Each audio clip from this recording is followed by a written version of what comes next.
All right, guys, what's going on? Welcome back to Chris's Sports Corner. Real quick, man, hope everybody's having a great Halloween. Hope everybody having a great Halloween. I'm back. Why I say I'm back? I got internet again, guys. I didn't have internet. You do not know the struggle of life until you went weeks without internet in your home.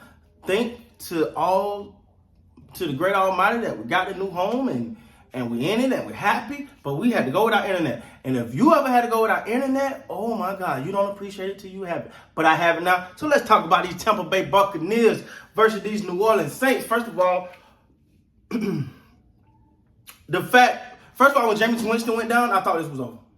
I'm going to say it right here, right now. I thought it was over. When Jameis Winston went down, I was literally like, okay, who coming in? Trevor Siemian. All right, Tom Brady versus Trevor Siemian. It is about to be ugly. But that was not the case, man. All right, so y'all know how I like to do it, man. I got internet now, so I can read all my stats here, man. Tom Brady was 28 of 40, 375 yards, 4 touchdowns, and 2 interceptions. Now, those 2 interceptions, there was none bigger than that last one to seal the game. And I know as much as we love Tom Brady, they even on the announcers try to put that on the receiver. Oh, he didn't. No. That was a bad throw by Tom Brady. P.J. Williams baited him into that throw. P.J. Williams seen the opportunity, broke on the ball, got the pick, took that thing back to the house. That was game over, man. But I mean, Tom Brady, he did have a good game. Minus those 2 interceptions, he was 28 of 40, 375 yards. That'll get it done. But the interception, especially that last one, was very timely, man. It's hard to overcome 2 interceptions. It's just hard to overcome that. You don't want to get behind like that, behind this thing. Leonard Fournette, 8 carries, 26 yards. Bernard, 2 carries for 30 yards. To me, I think this game I want to say they should have stuck with the run a little more, especially early. But it's not easy to run against the Saints just the way it is not easy to run against the Bucs. These are 2 good run-stopping teams. They're built on that. Listen, the Bucs run game is so good, they turned Ezekiel Elliott, when he played my Cowboys, they turned him into a blocker. He just said, I ain't running no more. I'm going to help the offensive line out. That's how good this Bucs run defensive, and the Saints run defense is just as stout. Maybe not as stout as the Bucs, but it's one to mention up there with the best in the league right now. And you got to salute that. And so neither team was really able to get a run game. Chris Godwin, 8 receptions, 140 yards. He led the Bucs in receiving yards. He had a touchdown. He had 11 targets. So he was 8 of 11 on 8 targets. But overall, all in all, man, the Bucs came up a little short in this one, man. I gotta be honest. If there's praise to go around, it got to go to Trevor Siemian. Because let's be honest, Jameis Winston versus Tom Brady is not something you're gonna write home about. But you take Jameis Winston out, who got an injury, and hope all is well with him. But you take him out and you add what's the guy's name? Trevor Siemian in there. You're like, oh, okay, this is over. This is over here. But he didn't, man. Trevor Siemian, he was 16 of 29, 159 yards, 1 touchdown. He did get sacked once.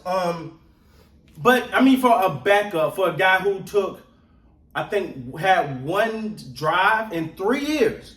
1 drive in 3 years, and you say, hey, man, go ahead and outplay Tom Brady. There you go.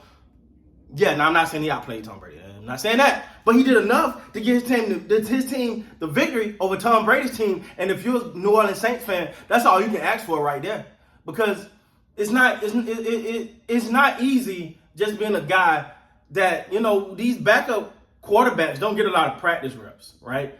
And you got to think now, Taysom Hill is obviously not in the game.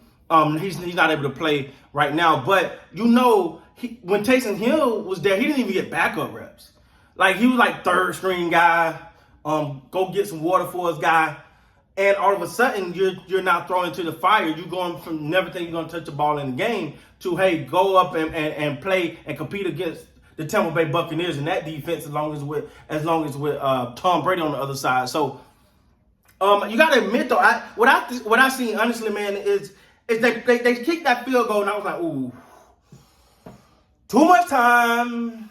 Here come the GOAT doing goatish things, man. That's what I thought. Full fledged. I was like, here come Tom Brady doing all the old GOAT stuff he be doing. All right, here we go, guys. And all of a sudden, you seen it, and the interception, and you was like, that ain't it. That ain't goatish right there. That wasn't goatish. And he takes it back and pretty much sealed his game, man. Far as running, Alvin Kamara, 19 carries for 61 yards. Yeah, you can't run on the Bucs. You might as well throw your running back away. Hey, you, Mr. Running Back, you're gonna take that game. You're gonna take the game off. Have you worked on your blocking in practice? Because you may help blocking or catch some balls out the backfield, but far as actually running, not happening. The leading receiver was White with 1 reception for 38 yards. This was no way, in any way, shape, form, or fashion, a pretty game. But what I will say is I want to give the Saints a prop for finding a way to win when all hope was lost. All hope was lost in this game. Like, you watch the game, you go, ooh, I don't know how they're going to pull this thing out, but they do, and you got to give them kudos. It's a big win for them. I know, especially, because that injury to James Winston didn't look good. Hit the way his leg bent back, man. You go, I hope this guy, I hope he's okay. That's literally what you say when you see an injury like that. He tried to get up and he just couldn't walk. Again, I'm quite sure they'll do an MRI on it. Some information will come out about it later. But as of right now, just from observation, it didn't look good. But one thing, you as an NFL team, and when you're up against it like that, you find out what your team is made of. Yeah, you got Trevor Siemian as a quarterback, and I'm no knock against him, but he ain't nothing to write home about. So as a team, as an organization, every player, like, I gotta do a little bit more now. We got a backup quarterback. I got a little bit more. And all you ask him, don't lose the game for us. You just go, don't lose the game for us. Give us a chance. And that's what he did. And you got to give him his props because he came in that thing, man, and he looked confident. First couple throws was a little off, but it never seemed like it rattled him. So I know for the Who Dat Nation, this is a big dub. So salute to you guys for Bucs. You're like, that one sucked, but we'll get it back. So I think no team is like, this is everything. But for the Saints, it means a lot because you don't know what's going to happen in your future. And for the Bucs, you're going to throw this one away and get back to work. With that being said, guys, thanks so much for watching Chris's Sports Corner. Thank you guys, man. I really appreciate you. Until next time, you guys be great.